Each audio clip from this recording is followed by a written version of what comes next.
Hi, guys. So, as you are aware, right now here in California, Los Angeles, the fires have taken over certain places and burnt hundreds of homes and businesses.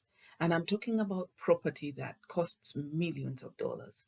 For some reason, these fires have targeted areas of the wealthy, of celebrities, along the coastline. It's very interesting how this is happening. And at the same time, today, January the 9th, we are laying to rest one of the greatest presidents of the United States, President Carter. Isn't it ironic that just as we are losing everything, we are also laying to rest a great president who has been alive for the last 100 years? Isn't it ironic? Isn't it interesting? Now, when you compare the two, where would you rather be?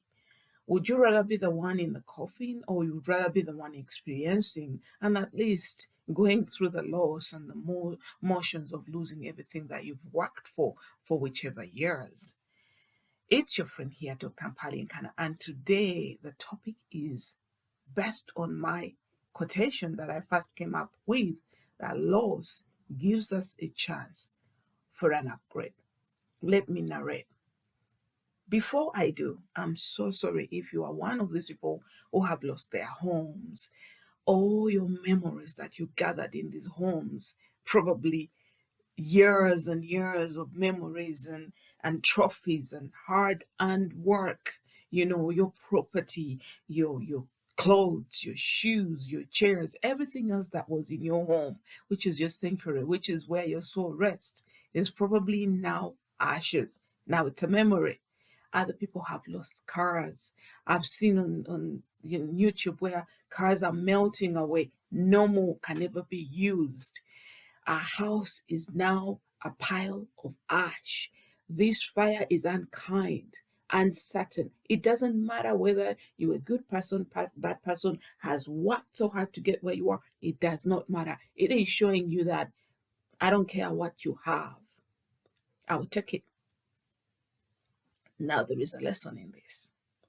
And I know, before I tell you the lesson, you could be like, Jacinta, you haven't lost anything. Imagine losing your home. Da, da, da. Everybody has lost something. And I'm validating how you feel. I could imagine losing everything, losing my home. It's terrifying. It's traumatizing. You can break down. I really understand. And I can tell you so many stories of how many times I've lost. Well, I haven't lost a home, thanks God. But I've lost things whereby I thought, oh my God, I don't know how I'm going to get up from this.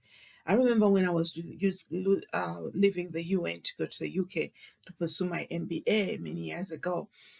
I had accumulated so much stuff. So I was taking a break from work life to study life, from being an employee of the UN to being a student in the UK. So I gathered all my precious belongings. I had suitcases and suitcases of jewelry and shoes and suits and I don't know, so much was in those suitcases. I think there were about 10 suitcases.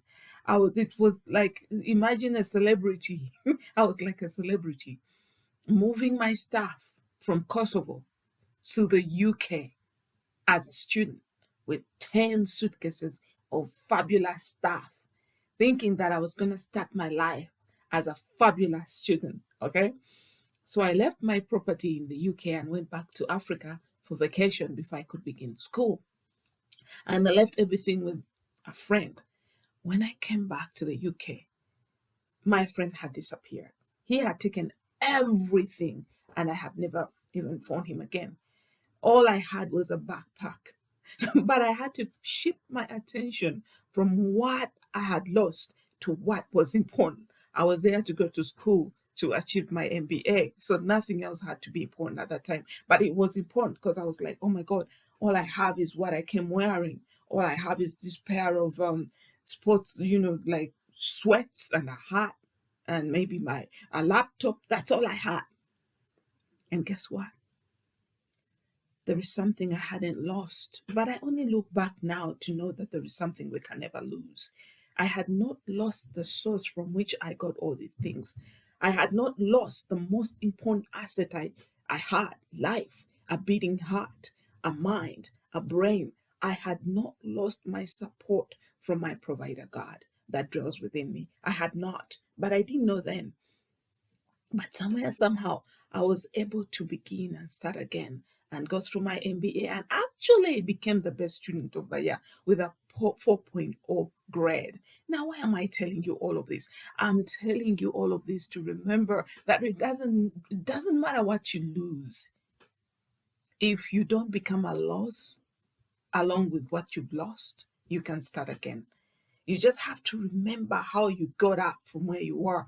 I remember that I've had these stories whereby if you put a millionaire, a person with a millionaire conscious or a prosperity consciousness, along with a person with a poverty consciousness, and you remove and get everything away from the millionaire, okay, and you put them in a little village where there is absolutely nothing, okay, and then you you give each one of them $1 million. Sorry about that. I got a little bit distracted. So you give each one of them $1 million, and you leave them in a village where there is no electricity, there is nothing. Guess what? The person who has a millionaire consciousness will figure out a way to turn that $1 million into 10 million. And the person who has a poverty consciousness will end up working for the millionaire. So it's not about what you got, it's how you get it that is important. It's your source that is important. It's how you get things that is important. So I'm here to empower you and inspire you. I acknowledge your loss and I validate your emotions. But I just want to remind you that what is really important, that is, you're not one of the losses. Yes, you've lost it all, but no, you haven't lost the most important thing. And this is what brings in my quotation: loss gives us a chance for an upgrade. Through the years, after all the losses that I have experienced, I've been able to upgrade my mindset. I've upgraded my beliefs, believing in myself more than believing in what I have, believing in my material possessions, believing in the world. I now believe in a God, in a power, in a source within me more than what I have. I know that there is something more permanent within me and within you that is indestructible, incorruptible by the world and our experiences.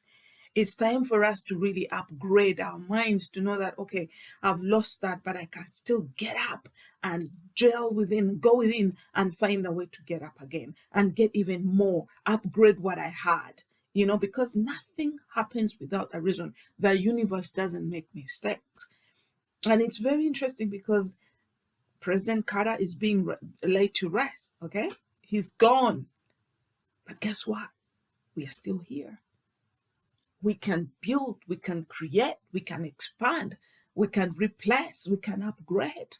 So I'm just here to empower you, to inspire you in the most, small way as I could. That loss, which is, I could imagine, immense, it's traumatizing. It's giving you a chance for an upgrade. It's gonna be okay. Just keep breathing, keep believing. Go within and find your source. The source doesn't run out. Our source is infinite, it does not run out. Just go within and you will see what I'm talking about. Even me telling you what I'm telling you right now, you already know within you. But I'm just here to remind you to knock at the door of your heart. And probably it's so hard for you to do right now, but take that deep breath and say, thank you for reminding me what is important.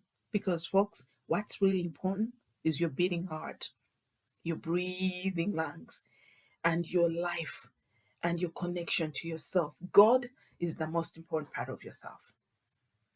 Okay, guys? I'm sending you abundant love from my heart to yours, and I'm sending you good vibes and comfort and resilience and that knowingness that you are taken care of. It's going to be all right. Trust me, it's going to be okay. Love and light.